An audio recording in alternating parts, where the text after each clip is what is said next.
দক্ষ কন্যা সতীকে বিয়ে করে হিমালয়ের বুকে বেশ সুখেই ঘরকন্যা করছিলেন মহাদেব। কিন্তু দেবাদিদেব মহেশ্বরেরও সুখ যে এত ক্ষণস্থায়ী তাকে জানত। প্রজাপতি দক্ষ এবং প্রসূতি দেবীর সবচেয়ে ছোট মেয়ে সতী সবচেয়ে আদরেরও ছিলেন তিনি। আর সেই মেয়েই কিনা বাবা মায়ের অমতে শ্মশানচারী শিবের গলায় মালা দিল। জামাই হিসেবে ভোলানাথকে মেনে নেওয়া তো দূর, রাগে ক্ষোভে মেয়ে সতীর সঙ্গেও সম্পর্ক ছেদ করে বসলেন দক্ষ। এই ঘটনার কিছুদিন পর বৃহস্পতি নামে এক মহাযজ্ঞের আয়োজন করলেন দক্ষ প্রজাপতি।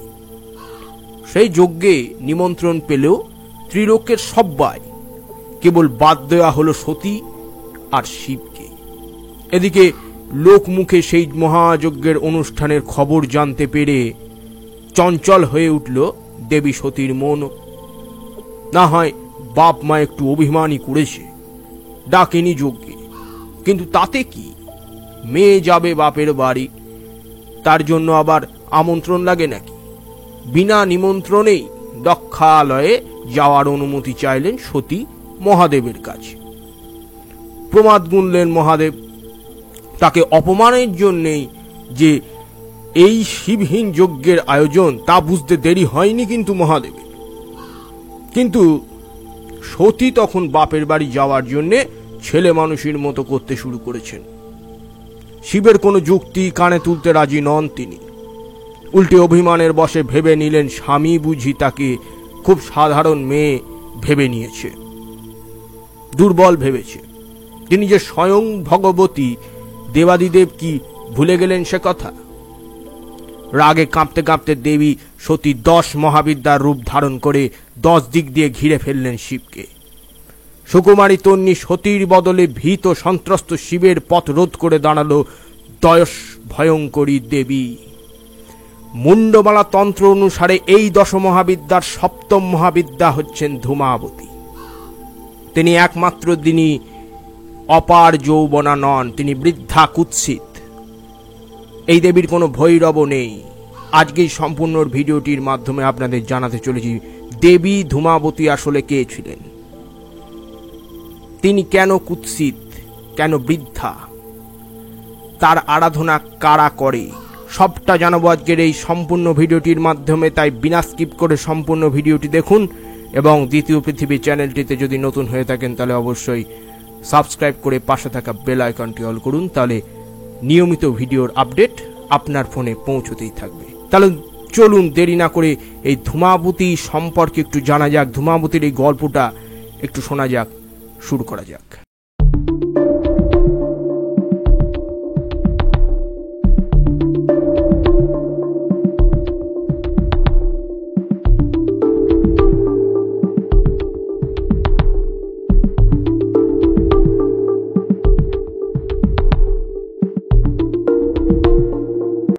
মুন্ডমালা তন্ত্র অনুসারে এই 10 মহাবিদ্যার দেবীরা হলেন কালী, তারা, ষোড়শী, ভুবনেশ্বরী, ভৈরবী, ছিন্নমস্তা, ধূমাবতী, বগলা, মাতঙ্গী ও কমলা।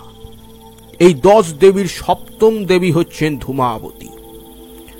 তিনি একমাত্র দেবী যিনি অপার যৌবনা নন, তিনি বৃদ্ধা কুৎসিত।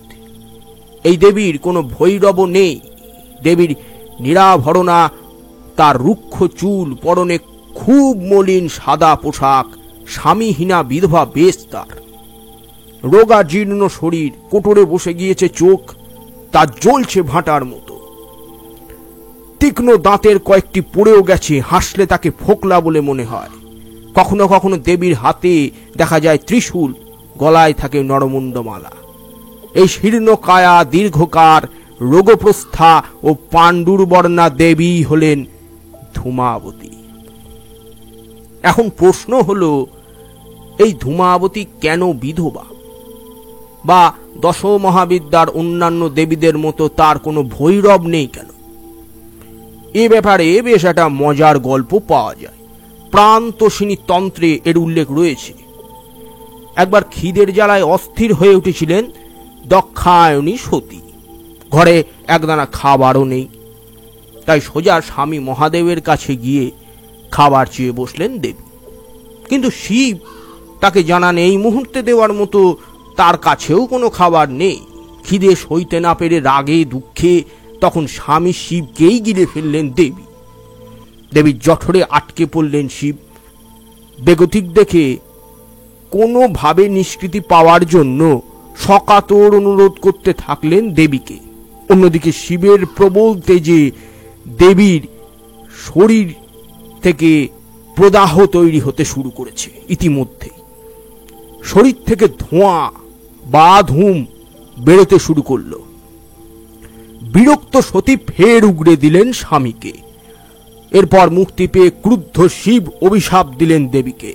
স্বামীকে গিলে ফেলার দরুন এই বৈধব্য রূপ আর সারা শরীর থেকে ধূম নির্গত হওয়ার দেবীর নামই হল ধূমাবতী। আবার কোন কোন শাস্ত্র অনুসারে দেবী সতী যখন দক্ষ যজ্ঞে প্রাণ বিসর্জন করলেন, তখন যজ্ঞের আগুন থেকে কুণ্ডলী পাকিয়ে উঠেছিল বিকট কালো ধোঁয়া। সেই ধোঁয়া বা ধূমই দেবী ধূমাবতীর রূপ ধারণ করে যজ্ঞ নাশ করেছিল। এই দেবী কুটিলা, কোপন স্বভাবা। দেবীর গায়ের রং ধোঁয়ার মতোই কালো। শুধু 10 মহাবিদ্যা নয়, সনাতন দেবদেবীদের মধ্যে ধূমাবতী সত্যিই অনন্যা, অপর রহস্যময়ীও বটে। মহাপ্রলয়ের সময় বিশ্বের সমস্ত পুরুষকে ধ্বংস করে শূন্যে বিলীন হন তিনি। তার এক হাতে থাকে কুলো ও অন্য হাতে বরদা মুদ্রা। সাক্ষাৎ ভয়ের প্রতিমূর্তি হলেন তিনি। শ্মশানে মশানে ঘুরে বেড়ান। এই দেবীর বাহন অশ্বহীন রথ অথবা কাক। বৈদিক দেবী জ্যেষ্ঠা, নীলরীতি বা অলক্ষ্মীর সঙ্গে দেবী ধূমাবতীর কিছু কিছু মিল চোখে পড়ে। এরা প্রত্যেকেই মৃত্যু, দারিদ্র্য, ক্ষুধা এবং অভাবের দেবী। তবে প্রাথমিকভাবে ধূমাবতী কিন্তু তান্ত্রিক দেবী। পরবর্তীকালে দৈবিক এবং বৈদিক ধর্মে তার আত্মীকরণ ঘটেছিল। হিন্দু ধর্মে বিধবাদের অশুভ ধরা হয়। দেবী ধূমাবতীও সেই ভাবনার ফসল। তাকে অমঙ্গলের দেবী মনে করে সাধারণ ক্ষেত্রে এড়িয়ে চলা হয়। বিবাহিত নারী পুরুষকে ধূমাবতীর পূজা করতে বারণই করা হয়। কথিত আছে, ধূমাবতীর পূজা করলে জাগতিক বিষয়ে বিতৃষ্ণা জাগে, মন একা এবং নিঃসঙ্গ হয়ে পড়ে। আধ্যাত্মিক সাধনার উপযোগী এই মন রোজগার সংসারে টিকতে চায় না আর। শাস্ত্রমতে দেবীকে কেবল আইবুড়ো, বিধবা এবং সর্বত্যাগী সন্ন্যাসীরাই পুজো করে থাকে। একা মানুষ, বিশেষত বিধবাদের প্রতি দেবী ধূমাবতীর পক্ষপাত আর বড়া ভয় থাকে সব সময়। বিধবারাই একমাত্র তার দেবী শক্তি সহ্য করতে পারে বলে মনে করা হয়। সাধারণ গৃহস্থ সংসারে তাই দেবী ধূমাবতীর কোনো পুজোই চলে না। কঠোরভাবে নিষিদ্ধ এই পূজা সাধারণ ঘর সংসারে। ধূমাবতীর মন্দির প্রায় দেখাই যায় না। বারাণসীতে অন্নপূর্ণা মন্দিরের কাছে দেবী ধূমাবতীর একটি মন্দির রয়েছে। বিরাচারিত অন্ত্র সাধকদের পাশাপাশি সে মন্দিরে গৃহস্থরে প্রবেশ করে। এছাড়া ঝাড়খণ্ডের রাজরাপ্পা এবং অসমের কামাখ্যা মন্দিরের কাছে দেবী ধূমাবতীর একটি মন্দির রয়েছে। মধ্যপ্রদেশের দাঁতিয়া অঞ্চলে দেবী ধূমাবতীর একটি মন্দির রয়েছে। তবে অনেকেই জানেন না, আমাদের বাংলাতে এক মন্দির পূজিত হন এই দেবী ধূমাবতী। তবে সেখানে তিনি পরিচিতা পেটকাঠির দেবী নামে। আশা করি সম্পূর্ণ ভিডিওটি ভালো লাগলো। যদি ভালো লেগে থাকে অবশ্যই একটি লাইক এবং কমেন্টে জানাবেন আপনি এই ধূমাবতী সম্পর্কে আর কি জানেন। কখনো কি তার মন্দিরে গেছেন আপনি? সবটা জানবো, সবটা জানতে অবশ্যই কমেন্ট করবেন এবং পরবর্তী ভিডিও দেখার জন্য অবশ্যই সাবস্ক্রাইব বাটনটিতে ক্লিক করুন, তাহলে পরবর্তী ভিডিওর আপডেট আপনার ফোনে সবার আগে পৌঁছে যাবে। দেখা হবে পরবর্তী ভিডিওতে। আশা করি সম্পূর্ণ ভিডিওটি ভালো লেগেছে। ধন্যবাদ।